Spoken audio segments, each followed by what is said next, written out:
പ്രിയമുള്ളവരെ, നിങ്ങൾ കേട്ടുകൊണ്ടിരിക്കുന്നത് ബൈബിൾ ഇൻ എ ഇയർ. ഒരു വർഷം കൊണ്ട് വിശുദ്ധ ബൈബിൾ വായിച്ച് മനസ്സിലാക്കാൻ സഹായിക്കുന്ന ഈ ദൈവവചന വായനാ പദ്ധതി നിങ്ങളിലേക്ക് എത്തിക്കുന്നത് അസെൻഷൻ. ഞാൻ ഡാനിയലച്ചൻ.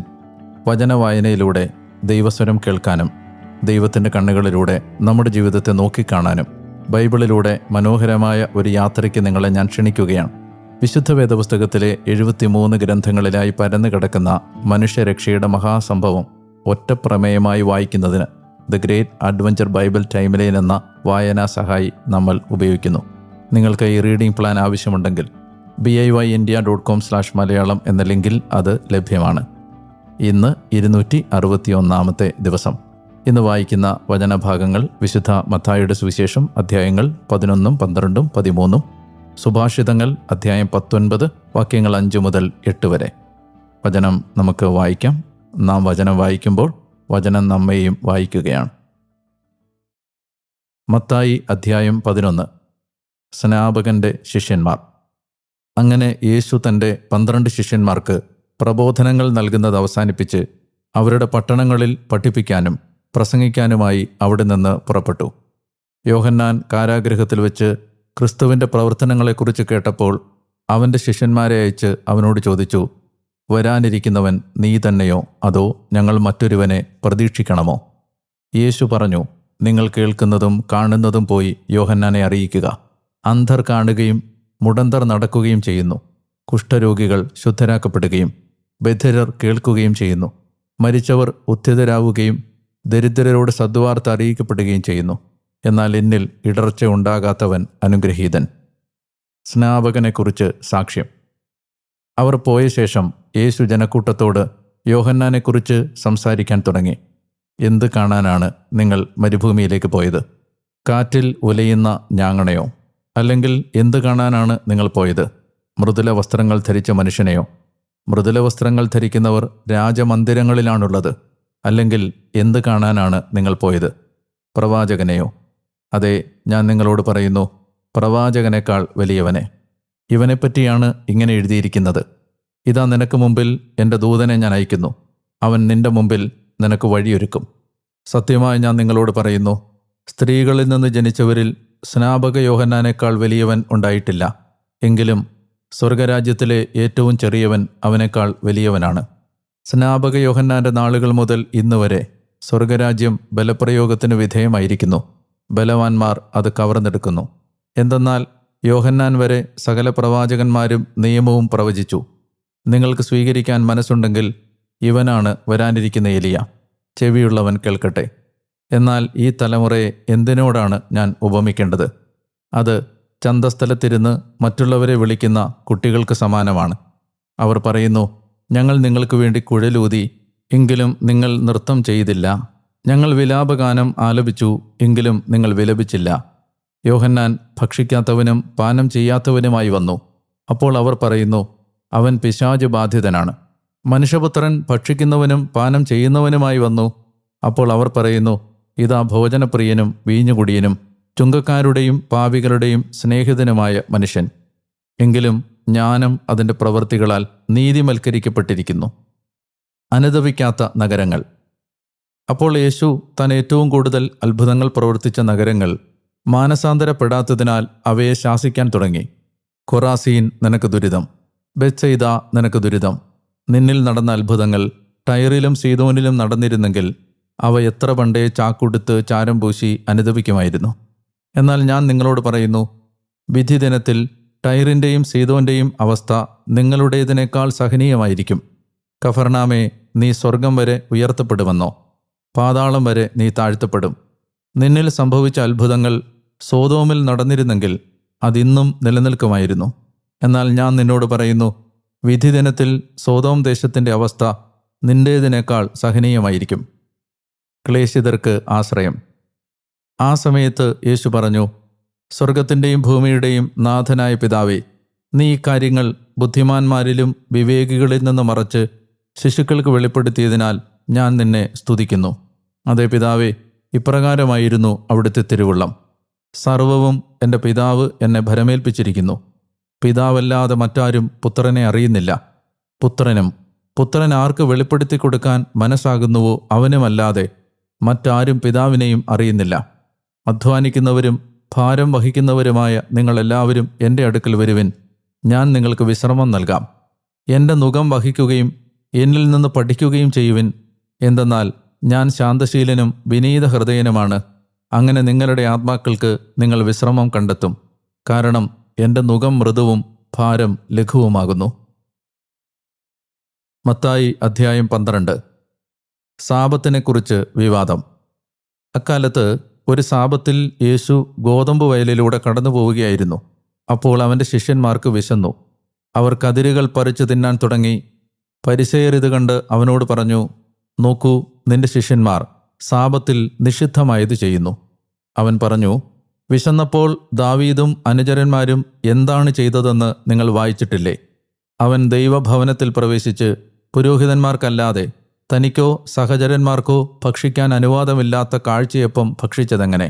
അല്ലെങ്കിൽ സാബത്ത് ദിവസം ദേവാലയത്തിലെ പുരോഹിതന്മാർ സാബത്ത് ലംഘിക്കുകയും അതേസമയം കുറ്റമറ്റവരായിരിക്കുകയും ചെയ്യുന്നതെങ്ങനെയെന്ന് നിങ്ങൾ നിയമത്തിൽ വായിച്ചിട്ടില്ലേ?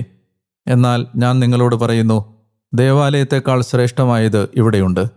ബലിയല്ല, കരുണയാണ് ഞാൻ ആഗ്രഹിക്കുന്നത് എന്നതിൻ്റെ അർത്ഥം മനസ്സിലാക്കിയിരുന്നെങ്കിൽ നിങ്ങൾ നിരപരാധരെ കുറ്റം വിധിക്കുമായിരുന്നില്ല. എന്തെന്നാൽ മനുഷ്യപുത്രൻ സാബത്തിൻ്റെയും കർത്താവാണ്.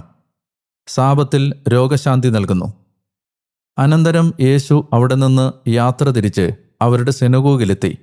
അവിടെ കൈ ശോഷിച്ച ഒരുവൻ ഉണ്ടായിരുന്നു. യേശുവിൽ കുറ്റം ആരോപിക്കണമെന്ന ഉദ്ദേശത്തോടെ അവർ അവനോട് ചോദിച്ചു, സാബത്തിൽ രോഗശാന്തി നൽകുന്നത് അനുവദനീയമാണോ? അവൻ പറഞ്ഞു, നിങ്ങളിൽ ആരുണ്ട് തൻ്റെ ആട് സാബത്തിൽ കുഴിയിൽ വീണാൽ പിടിച്ചു കയറ്റാത്തതായി? ആടിനേക്കാൾ എത്രയോ വിലപ്പെട്ടവനാണ് മനുഷ്യൻ. അതിനാൽ സാബത്തിൽ നന്മ ചെയ്യുന്നത് അനുവദനീയമാണ്. അനന്തരം അവൻ ആ മനുഷ്യനോട് പറഞ്ഞു, കൈ നീട്ടുക. അവൻ കൈ നീട്ടി. ഉടനെ അത് സുഖം പ്രാപിക്കപ്പെട്ടു, മറ്റേ കൈ പോലെയായി. പരിസേയരാകട്ടെ അവിടെ നിന്ന് പോയി അവനെ നശിപ്പിക്കേണ്ടതെങ്ങനെയെന്ന് കൂടിയാലോചന നടത്തി. ദൈവത്തിൻ്റെ തിരഞ്ഞെടുക്കപ്പെട്ട ദാസൻ. ഇത് മനസ്സിലാക്കി യേശു അവിടെ നിന്ന് പിൻവാങ്ങി. അനേകം പേർ അവനെ അനുഗമിച്ചു. അവരെയെല്ലാം അവൻ സുഖപ്പെടുത്തി. തന്നെ പരസ്യപ്പെടുത്തുന്നതിൽ നിന്ന് അവൻ അവരെ വിലക്കി. ഇത് യെശയ്യാ പ്രവാചകൻ വഴി അരുൾ ചെയ്യപ്പെട്ടത് പൂർത്തിയാകാനാണ്. ഇതാ ഞാൻ തിരഞ്ഞെടുത്ത എൻ്റെ ദാസൻ, എൻ്റെ ആത്മാവ് പ്രസാദിച്ച എൻ്റെ പ്രിയപ്പെട്ടവൻ. ഞാൻ അവൻ്റെ മേൽ എൻ്റെ ആത്മാവിനെ അയക്കും. അവൻ ജനതകളെ ന്യായവിധി അറിയിക്കും. അവൻ തർക്കിക്കുകയോ ഒച്ചവെക്കുകയോ ഇല്ല. തെരുവീഥികളിൽ അവൻ്റെ ശബ്ദം ആരും കേൾക്കുകയുമില്ല. നീതിയെ വിജയത്തിലെത്തിക്കുന്നതുവരെ അവൻ ചതഞ്ഞ ഞാങ്ങണ ഒടിക്കുകയില്ല, പുകഞ്ഞ തിരി കെടുത്തുകയില്ല. അവൻ്റെ നാമത്തിൽ ജനതകൾ പ്രത്യാശ വെക്കും. യേശുവും ബെൽസബൂലും. അനന്തരം അന്ധനും ഊമയുമായ ഒരു പിശാച് ബാധിതനെ അവർ യേശുവിൻ്റെ അടുത്ത് കൊണ്ടുവന്നു. യേശു അവനെ സുഖപ്പെടുത്തി. അവൻ സംസാരിക്കുകയും കാണുകയും ചെയ്തു. ജനക്കൂട്ടമെല്ലാം അത്ഭുതപ്പെട്ട് ചോദിച്ചുകൊണ്ടിരുന്നു, ഇവനായിരിക്കുമോ ദാവീദിൻ്റെ പുത്രൻ? എന്നാൽ ഇത് കേട്ടപ്പോൾ ഫരിസേയർ പറഞ്ഞു, ഇവൻ പിശാചുക്കളുടെ തലവനായ ബേൽസബൂലിനെ കൊണ്ട് തന്നെയാണ് പിശാചുക്കളെ ബഹിഷ്കരിക്കുന്നത്. അവരുടെ വിചാരങ്ങൾ മനസ്സിലാക്കി യേശു അവരോട് പറഞ്ഞു, അന്തഛിദ്രമുള്ള ഏത് രാജ്യവും നശിച്ചുപോകും. അന്തഛിദ്രമുള്ള നഗരമോ ഭവനമോ നിലനിൽക്കുകയില്ല. സാത്താൻ സാത്താനെ ബഹിഷ്കരിക്കുന്നെങ്കിൽ അവൻ തനിക്കെതിരായി തന്നെ ഭിന്നിക്കുകയാണ്. അങ്ങനെയെങ്കിൽ അവൻ്റെ രാജ്യം എങ്ങനെ നിലനിൽക്കും? ബേൽസബൂലിനെ കൊണ്ടാണ് ഞാൻ പിശാചുക്കളെ ബഹിഷ്കരിക്കുന്നതെങ്കിൽ നിങ്ങളുടെ പുത്രന്മാർ ആരെക്കൊണ്ടാണ് അവയെ ബഹിഷ്കരിക്കുന്നത്? അതുകൊണ്ട് അവർ നിങ്ങളുടെ വിധികർത്താക്കളായിരിക്കും. എന്നാൽ ദൈവാത്മാവിനെ കൊണ്ടാണ് ഞാൻ പിശാചുക്കളെ ബഹിഷ്കരിക്കുന്നതെങ്കിൽ ദൈവരാജ്യം നിങ്ങളുടെ അടുത്തെത്തിയിരിക്കുന്നു. അഥവാ ശക്തനായ ഒരു മനുഷ്യൻ്റെ ഭവനത്തിൽ പ്രവേശിച്ച് വസ്തുക്കൾ കവർച്ച ചെയ്യാൻ ആദ്യം തന്നെ അവനെ ബന്ധിക്കാതെ സാധിക്കുമോ? അപ്പോൾ അവൻ്റെ ഭവനം കവർച്ച ചെയ്യാൻ കഴിയും. എന്നോട് കൂടെയല്ലാത്തവൻ എൻ്റെ എതിരാളിയാണ്. എന്നോട് കൂടെ ശേഖരിക്കാത്തവൻ ചിതറിച്ചു കളയുന്നു. അതുകൊണ്ട് ഞാൻ നിങ്ങളോട് പറയുന്നു, മനുഷ്യൻ്റെ എല്ലാ പാപവും ദൈവദൂഷണവും ക്ഷമിക്കപ്പെടും. എന്നാൽ ആത്മാവിനെതിരായ ദൂഷണം ക്ഷമിക്കപ്പെടുകയില്ല. മനുഷ്യപുത്രനെതിരായി ആരെങ്കിലും ഒരു വാക്ക് പറഞ്ഞാൽ അത് ക്ഷമിക്കപ്പെടും. എന്നാൽ പരിശുദ്ധാത്മാവിനെതിരായി ആരെങ്കിലും സംസാരിച്ചാൽ ഈ യുഗത്തിലോ വരാനിരിക്കുന്ന യുഗത്തിലോ ക്ഷമിക്കപ്പെടുകയില്ല. ഒന്നുകിൽ വൃക്ഷം നല്ലത്, ഫലവും നല്ലത്, അല്ലെങ്കിൽ വൃക്ഷം ചീത്ത, ഫലവും ചീത്ത. കാരണം ഫലത്തിൽ നിന്നാണ് വൃക്ഷത്തെ അറിയുന്നത്.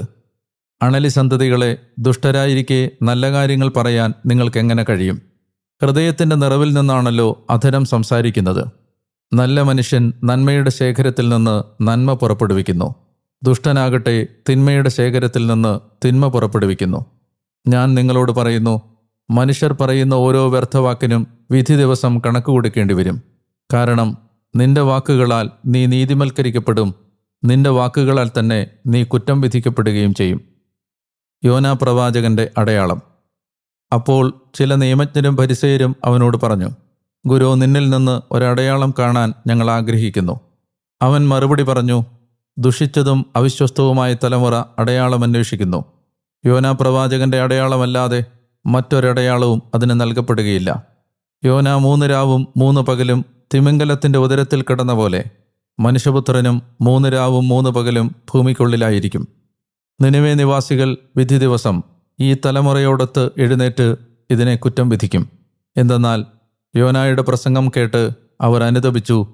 ഇതാ, ഇവിടെ യോനായേക്കാൾ വലിയവൻ, ദക്ഷിണദേശത്തെ രാജ്ഞി, വിധി ദിവസം ഈ തലമുറയോടൊത്ത് ഉയർത്തെഴുന്നേൽക്കുകയും ഇതിനെ കുറ്റം വിധിക്കുകയും ചെയ്യും. എന്തെന്നാൽ സോളമന്റെ വിജ്ഞാനം ശ്രവിക്കാൻ അവൾ ഭൂമിയുടെ അതിർത്തികളിൽ നിന്ന് വന്നെത്തി. ഇതാ, ഇവിടെ സോളമനേക്കാൾ വലിയവൻ. അശുദ്ധാരൂപി തിരിച്ചു വരുന്നു. അശുദ്ധാരൂപി ഒരു മനുഷ്യനെ വിട്ടുപോകുമ്പോൾ അത് ആശ്വാസം തേടി വരണ്ട സ്ഥലങ്ങളിലൂടെ അലഞ്ഞു നടക്കുന്നു, എന്നാൽ കണ്ടെത്തുന്നില്ല. അപ്പോൾ അത് പറയുന്നു, ഞാൻ ഇറങ്ങിപ്പോന്ന എൻ്റെ താമസ സ്ഥലത്തേക്ക് തിരിച്ചു ചെല്ലും. മടങ്ങി വരുമ്പോൾ ആ സ്ഥലം ആളൊഴിഞ്ഞും അടിച്ചുവാരി സജ്ജീകരിക്കപ്പെട്ടും കാണുന്നു. അപ്പോൾ അത് പുറപ്പെട്ടു ചെന്ന് തന്നെക്കാൾ ദുഷ്ടരായ 7 അരൂപികളെ കൂടി തന്നോടൊത്തു കൊണ്ടുവരികയും അവിടെ പ്രവേശിച്ച് വാസമുറപ്പിക്കുകയും ചെയ്യുന്നു. അങ്ങനെ ആ മനുഷ്യൻ്റെ അവസാനത്തെ സ്ഥിതി ആദ്യത്തേതിനേക്കാൾ ശോചനീയമായിത്തീരുന്നു. ഈ ദുഷിച്ച തലമുറയ്ക്കും ഇതുതന്നെയായിരിക്കും സ്ഥിതി. യേശുവിൻ്റെ അമ്മയും സഹോദരരും. അവൻ തുടർന്ന് ജനക്കൂട്ടത്തോട് സംസാരിച്ചു കൊണ്ടിരുന്നപ്പോൾ അവൻ്റെ അമ്മയും സഹോദരരും അവനോട് സംസാരിക്കാൻ ആഗ്രഹിച്ച് പുറത്തു നിന്നിരുന്നു. ഒരുവൻ അവനോട് പറഞ്ഞു, ഇതാ, നിന്റെ അമ്മയും സഹോദരരും നിന്നോട് സംസാരിക്കാൻ ആഗ്രഹിച്ച് പുറത്തു നിൽക്കുന്നു. യേശു അവനോട് പറഞ്ഞു, ആരാണെൻ്റെ അമ്മ, ആരാണെൻ്റെ സഹോദരർ? തൻ്റെ ശിഷ്യരുടെ നേരെ കൈനീട്ടിക്കൊണ്ടവൻ പറഞ്ഞു, ഇതാ എൻ്റെ അമ്മയും സഹോദരരും. സ്വർഗസ്ഥനായ എൻ്റെ പിതാവിൻ്റെ ഹിതം നിറവേറ്റുന്നവനാരോ അവനാണ് എൻ്റെ സഹോദരനും സഹോദരിയും അമ്മയും. മത്തായി അധ്യായം 13. വിതക്കാരൻ്റെ ഉപമ. ആ ദിവസം യേശു വീട്ടിൽ നിന്ന് പുറത്തു വന്ന് കടൽ തീരത്തിരുന്നു. വലിയ ജനക്കൂട്ടം അവൻ്റെ ചുറ്റും കൂടി. തന്നിമിത്തം അവൻ ഒരു തോണിയിൽ കയറിയിരുന്നു. ജനക്കൂട്ടം മുഴുവൻ തീരത്തു നിന്നു. അപ്പോൾ അവൻ ഏറെ കാര്യങ്ങൾ ഉപമകൾ വഴി അവരോട് പറഞ്ഞു. ഇതാ, വിതക്കാരൻ വിതയ്ക്കാൻ പുറപ്പെട്ടു. അവൻ വിതച്ചപ്പോൾ കുറേ വിത്തുകൾ വഴിയരികിൽ വീണു. പക്ഷികൾ വന്ന് അവ തിന്നുകളഞ്ഞു. എന്നാൽ ചിലത് മണ്ണധികമില്ലാത്ത പാറമേൽ വീണു. മണ്ണിന് താഴ്ചയില്ലാതിരുന്നതിനാൽ പെട്ടെന്ന് മുളച്ചു പൊങ്ങി. സൂര്യനുദിച്ചപ്പോൾ അവ വെയിലേറ്റു വാടുകയും വേരില്ലാതിരുന്നതിനാൽ കരിഞ്ഞു പോവുകയും ചെയ്തു. എന്നാൽ വേറെ ചിലത് മുൾച്ചെടികൾക്കിടയിൽ വീണു. മുൾച്ചെടികൾ വളർന്ന് അവയെ ഞെരുക്കിക്കളഞ്ഞു. മറ്റു ചിലതാകട്ടെ നല്ല നിലത്ത് വീണു. അവ 100 മേനിയും 60 മേനിയും 30 മേനിയും വിളവ് നൽകി. ചെവിയുള്ളവൻ കേൾക്കട്ടെ. ഉപമകളുടെ ഉദ്ദേശ്യം. അപ്പോൾ ശിഷ്യന്മാർ അടുത്തെത്തി അവനോട് ചോദിച്ചു, എന്തുകൊണ്ടാണ് നീ അവരോട് ഉപമകൾ വഴി സംസാരിക്കുന്നത്? അവൻ മറുപടി പറഞ്ഞു, നിങ്ങൾക്കാണ് സ്വർഗരാജ്യത്തിൻ്റെ രഹസ്യങ്ങൾ അറിയാൻ വരം നൽകപ്പെട്ടിരിക്കുന്നത്. അവർക്കാകട്ടെ നൽകപ്പെട്ടിട്ടില്ല. കാരണം ഉള്ളവന് നൽകപ്പെടും, അവന് സമൃദ്ധിയുണ്ടാവുകയും ചെയ്യും. ഇല്ലാത്തവനിൽ നിന്ന് ഉള്ളതുപോലും എടുക്കപ്പെടും. അതുകൊണ്ടാണ് ഞാൻ അവരോട് ഉപമകൾ വഴി സംസാരിക്കുന്നത്. എന്തെന്നാൽ അവർ കാണുന്നെങ്കിലും കാണുന്നില്ല, കേൾക്കുന്നെങ്കിലും കേൾക്കുന്നില്ല, ഗ്രഹിക്കുന്നുമില്ല. യെശയ്യായുടെ പ്രവചനം അവരിൽ പൂർത്തിയായിരിക്കുന്നു. നിങ്ങൾ തീർച്ചയായും കേൾക്കും, എന്നാൽ മനസ്സിലാക്കുകയില്ല. നിങ്ങൾ തീർച്ചയായും കാണും, എന്നാൽ ഗ്രഹിക്കുകയില്ല. കാരണം അവർ കണ്ണുകൊണ്ട് കണ്ട്, കാതുകൊണ്ട് കേട്ട്, ഹൃദയം കൊണ്ട് മനസ്സിലാക്കി മാനസാന്തരപ്പെടുകയും ഞാൻ അവരെ സുഖപ്പെടുത്തുകയും അസാധ്യമാകും വിധം ഈ ജനതയുടെ ഹൃദയം കഠിനമായി തീർന്നിരിക്കുന്നു. ചെവിയുടെ കേൾവി മന്ദീഭവിച്ചിരിക്കുന്നു. കണ്ണ് അവർ അടച്ചു കളഞ്ഞിരിക്കുന്നു. എന്നാൽ നിങ്ങളുടെ കണ്ണുകൾ ഭാഗ്യമുള്ളവ, എന്തെന്നാൽ അവ കാണുന്നു. നിങ്ങളുടെ കാതുകൾ ഭാഗ്യമുള്ളവ, എന്തെന്നാൽ അവ കേൾക്കുന്നു. കാരണം സത്യമായി ഞാൻ നിങ്ങളോട് പറയുന്നു, അനേകം പ്രവാചകന്മാരും നീതിമാന്മാരും നിങ്ങൾ കാണുന്നവ കാണാൻ ആഗ്രഹിച്ചു, എങ്കിലും കണ്ടില്ല. നിങ്ങൾ കേൾക്കുന്നവ കേൾക്കാൻ ആഗ്രഹിച്ചു, എങ്കിലും കേട്ടില്ല. വിതക്കാരൻ്റെ ഉപമ വിശദമാക്കുന്നു. ആകയാൽ വിതക്കാരൻ്റെ ഉപമ നിങ്ങൾ കേട്ടുകൊള്ളുവിൻ. ഒരുവൻ രാജ്യത്തിൻ്റെ വചനം കേട്ട് മനസ്സിലാക്കാതിരിക്കുമ്പോൾ ദുഷ്ടൻ വന്ന് അവൻ്റെ ഹൃദയത്തിൽ വിതയ്ക്കപ്പെട്ടത് അപഹരിക്കുന്നു. ഇതാണ് വഴിയരികിൽ വീണ വിത്ത്. പാറപ്പുറത്ത് വിതയ്ക്കപ്പെട്ട വിത്താകട്ടെ വചനം കേട്ട് ഉടനെ സസന്തോഷം സ്വീകരിക്കുന്നവനാണ്. എന്നാൽ തന്നിൽ വേരില്ലാത്തതിനാൽ അല്പനേരം മാത്രം നിന്നിട്ട് വചനത്തെ പ്രതി ക്ലേശവും പീഡയും ഉണ്ടാകുമ്പോൾ അവൻ തൽക്ഷണം ഇടറിപ്പോകുന്നു. മറ്റൊരുവൻ വചനം ശ്രവിക്കുന്നു. എന്നാൽ ഈ ലോകത്തിൻ്റെ ഉത്കണ്ഠയും ധനത്തിൻ്റെ ആകർഷകത്വവും വചനത്തെ ഞെരുക്കുകയും അത് ഫലശൂന്യമാവുകയും ചെയ്യുന്നു. അവനാണ് മുള്ളുകൾക്കിടയിൽ വീണ വിത്ത്. എന്നാൽ വചനം കേട്ട് ഗ്രഹിക്കുന്നവനാണ് നല്ല നിലത്ത് വിതയ്ക്കപ്പെട്ട വിത്ത്. അവൻ നിശ്ചയമായും ഫലം പുറപ്പെടുവിക്കുന്നു.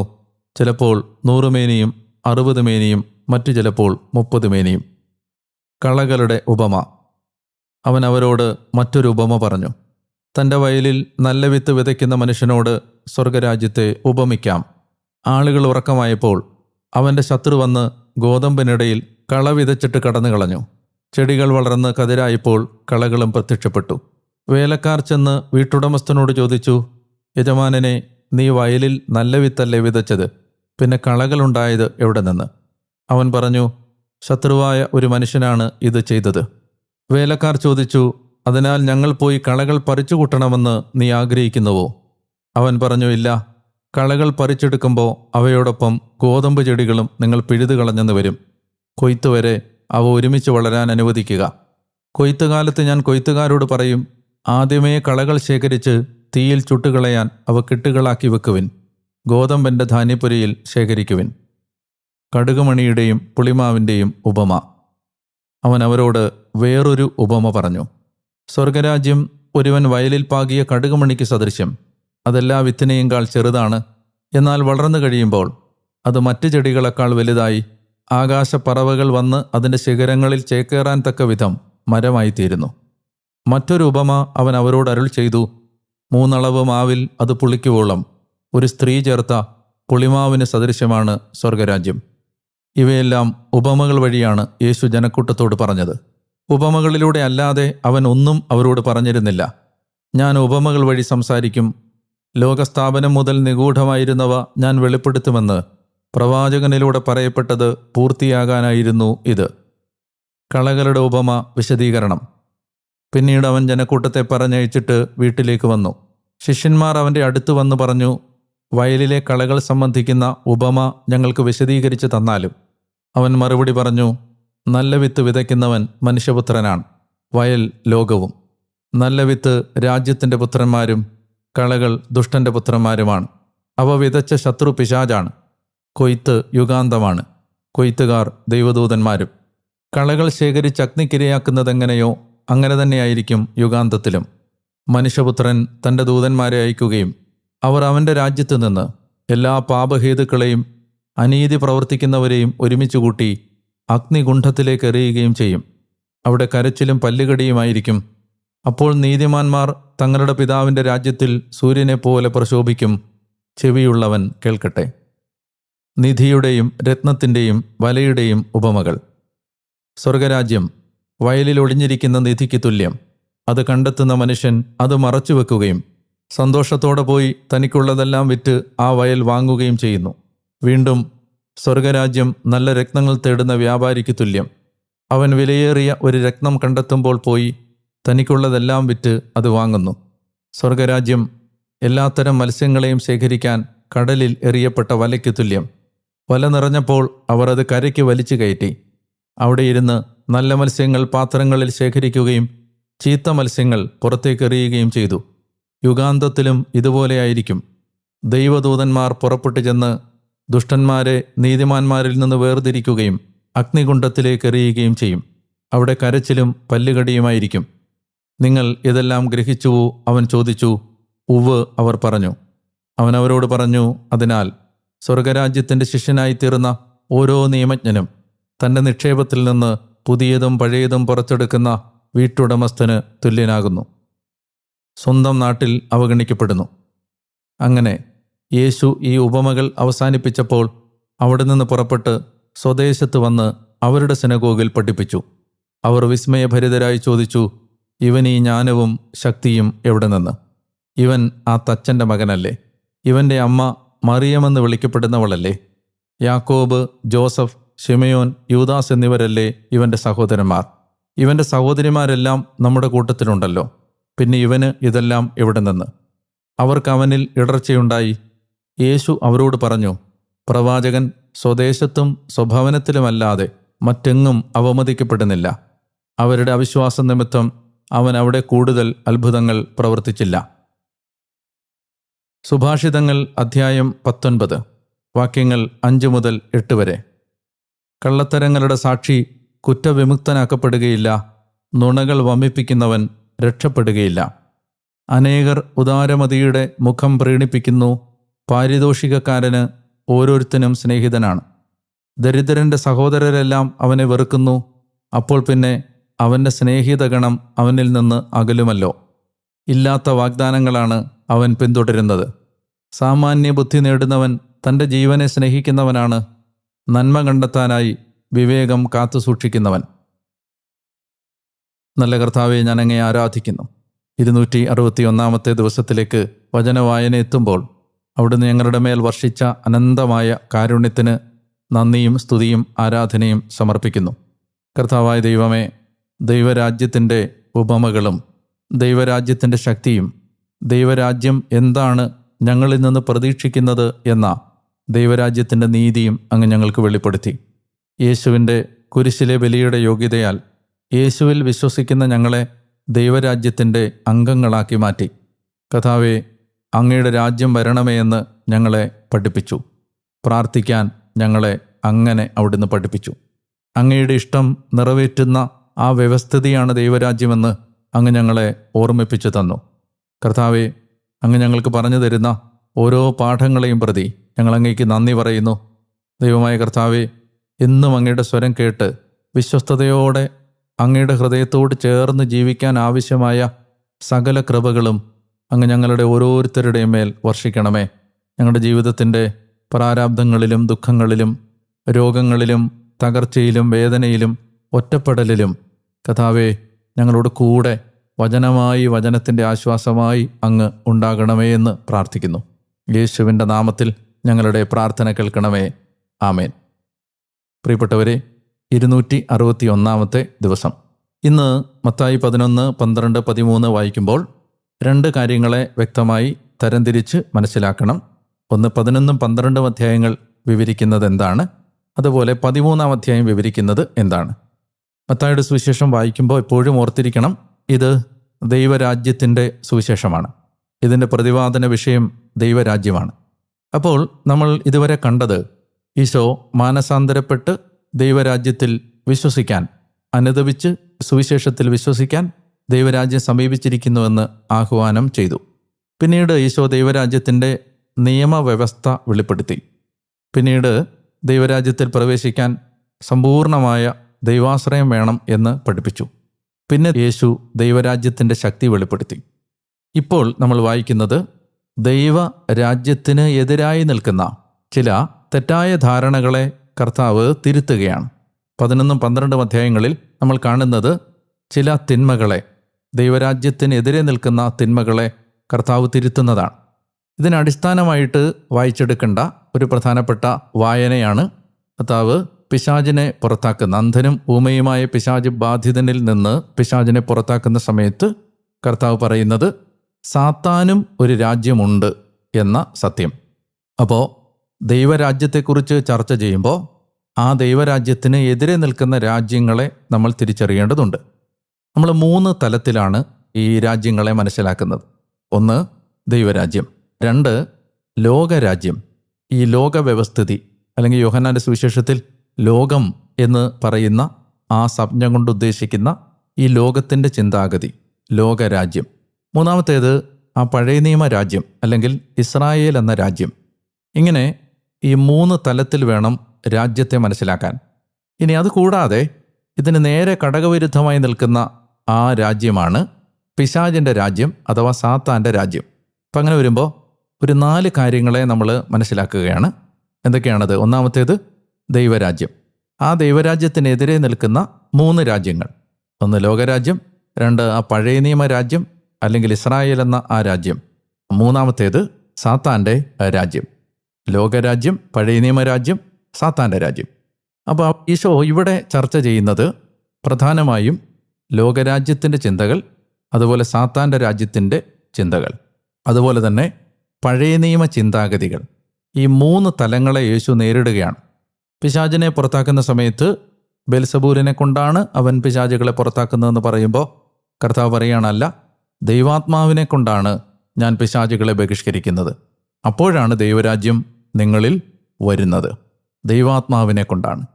ദൈവരാജ്യത്തിൻ്റെ എല്ലാ ശക്തിയും പുറപ്പെട്ടു വരുന്നത് ദൈവാത്മാവിൽ നിന്നാണ്, പരിശുദ്ധാത്മാവിൽ നിന്നാണ്. ഇനി മറ്റൊരു തലം നമ്മൾ മനസ്സിലാക്കേണ്ടത്, ഈശോ പഴയ നിയമത്തിലെ ചിന്താഗതികളെ നേരിടുകയാണ്. പഴയ നിയമ രാജ്യത്തിൻ്റെ, ഉദാഹരണത്തിന് സാബത്ത് ആചരണത്തെക്കുറിച്ച് അവർ മനസ്സിലാക്കുന്നതല്ല സാബത്തിൻ്റെ അർത്ഥം. മനുഷ്യന് നന്മ ചെയ്യുന്നത് സാബത്തിൽ നിഷിദ്ധമല്ല. അതുപോലെ തന്നെ കർത്താവ് പറയുന്നുണ്ട്, നിങ്ങളുടെ ആ പഴയ തോൽക്കുടത്തിൽ ഈ പുതിയ വീഞ്ഞ് ഒഴിച്ചു വെക്കാൻ പറ്റില്ല. ആ പഴയ രാജ്യത്തിൻ്റെ ചിന്താഗതി വെച്ച്, ഇസ്രായേൽ എന്ന ജനതയുടെ ചിന്താഗതികൾ വെച്ച്, കാഴ്ചപ്പാടുകൾ വെച്ച് ദൈവരാജ്യത്തെ നിങ്ങൾക്ക് മനസ്സിലാക്കാൻ പറ്റില്ല. അതുപോലെ തന്നെ കർത്താവ് ലോകരാജ്യത്തിൻ്റെ ചിന്താഗതികളെ നേരിടുന്നതും നമ്മൾ ഈ അധ്യായത്തിൽ വായിക്കുന്നുണ്ട്. എന്തൊക്കെയാണ് ലോകരാജ്യത്തിൻ്റെ ചിന്താഗതികൾ? അതായത് സ്നാപക യോഹന്നാൻ ഭക്ഷിക്കാത്തവനും പാനം ചെയ്യാത്തവനുമായി വന്നു. അപ്പോൾ അവർ പറഞ്ഞു, അവന് പിശാച് ബാധയുണ്ട്. എന്നാൽ മനുഷ്യപുത്രൻ ഭക്ഷിക്കുന്നവനും പാനം ചെയ്യുന്നവനുമായി വന്നു. അപ്പോൾ അവർ പറയുന്നു, ഇതാ ഭോജനപ്രിയനും വീഞ്ഞുകുടിയനും ചുങ്കക്കാരുടെയും പാപികളുടെയും സ്നേഹിതനുമായ മനുഷ്യൻ. അതായത് ലോകം പ്രതീക്ഷിക്കുന്ന ഒരു രീതിയല്ല, ലോകത്തിൻ്റെ ചിന്താഗതിയല്ല ദൈവരാജ്യത്തിൻ്റെ ചിന്താഗതി. ഇതിനെ പൂർണ്ണതയിൽ ഈശോ വെളിപ്പെടുത്തുന്ന ഒരു ഭാഗമാണ് ഈ ഉപമകൾ. ഈ ഉപമകൾ യഥാർത്ഥത്തിൽ ഈശോ വിവരിക്കുന്നത് ദൈവരാജ്യത്തെക്കുറിച്ചുള്ള ഉപമകളായിട്ടാണ്.